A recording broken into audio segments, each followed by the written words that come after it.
Earth is a pretty watery planet, but fresh water is relatively scarce and unevenly distributed. Considering its role in sustaining most terrestrial life, it makes sense that freshwater availability has determined where humans live for millennia. But humanity tends to be unsatisfied letting nature dictate our use of resources. So, within the bounds of our engineering prowess, we harness and tame water to meet our needs. We do this well enough that it becomes easy to take water for granted. We forget the profound ways it can define how and where we live, from where we get it to how we use it and its path to its last stop before returning to the briny ocean.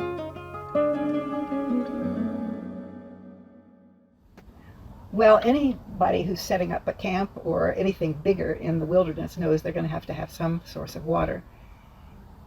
Interestingly, amongst the people who were in the Portola expedition, the person who was the main record keeper was a priest who had spent a lot of his time down in Baja California, where water is very much an issue. So as he was hiking with the Portola expedition coming north, he was always attuned to where was the water, what was its quality, how much was there, and was this a suitable place for a mission.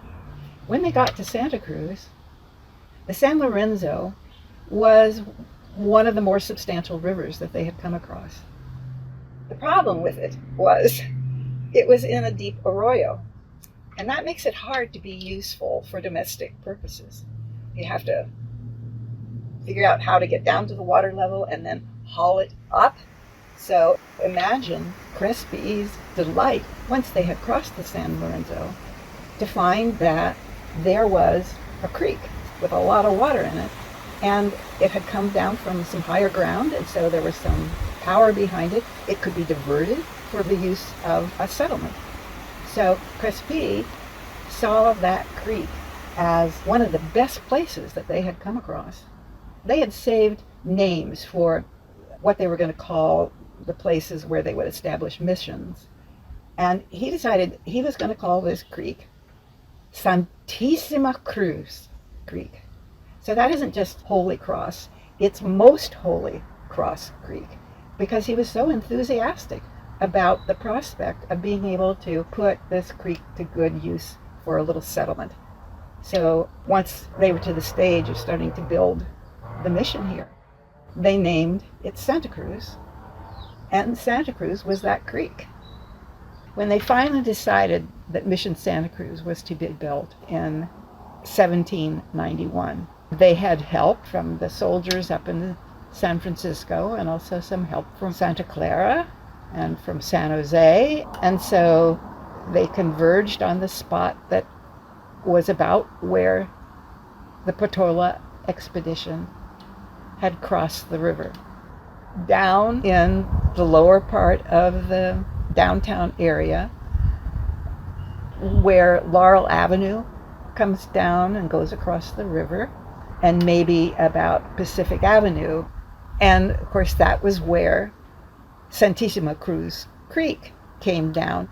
And it's sort of ironic that the reason that they loved that spot was there was so much natural water source there.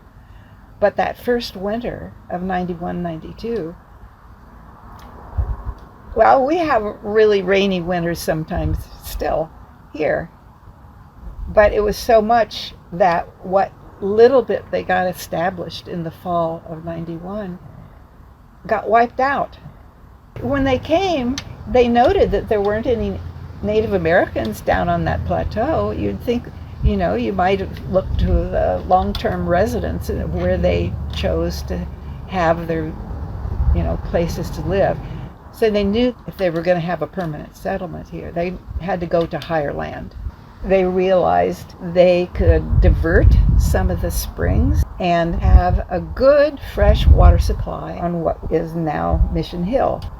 Even in the winter of 91-92, when things were getting flooded down on the flats. Somebody had scouted out what was the situation with various springs up here in the Westlake area and had an idea of combining the output of some of those springs into one ditch that went down the hill parallel to what we call High Street. High Street didn't get named until 1866. People called it the high road to the redwoods.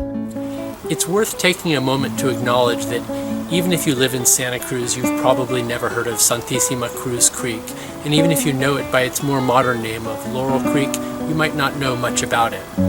How is it that the namesake of our town is so lost to history? Well, the answer is that it's been pretty well hidden away. So let's get to know it better by navigating it. We'll start at the Dodero Springs, where it empties into Dodero Creek.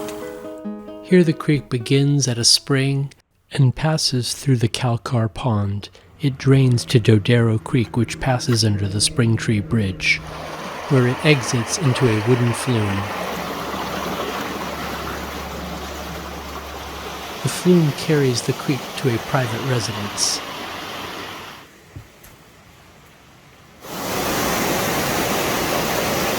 And the Gun Ponds, named after an early resident of the property. Here the creek goes underground in a culvert to cross Spring Street and enters into the McGranahan Pond. It flows through the backyards of a number of homes on Ortolan Avenue and then crosses Highland Avenue, goes under a house, and exits a backyard onto High Street.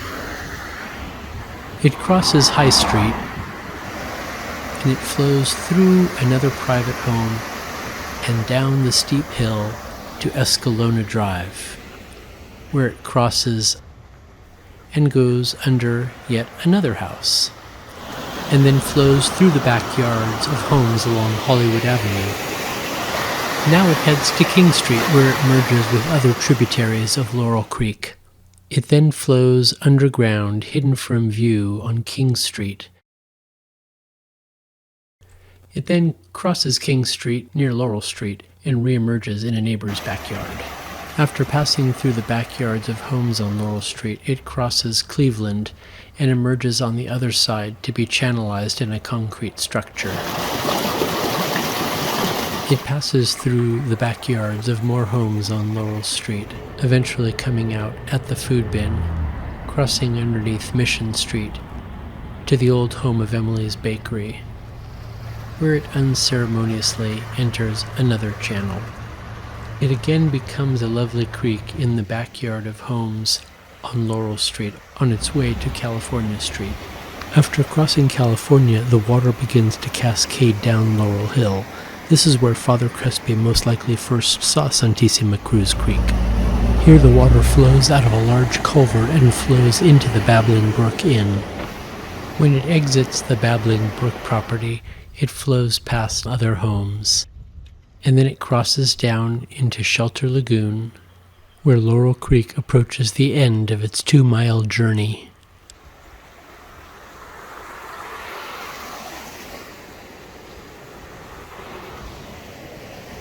Finally, the creek opens up into the broad waters of Neary Lagoon, which is a popular home for many different types of ducks and other birds.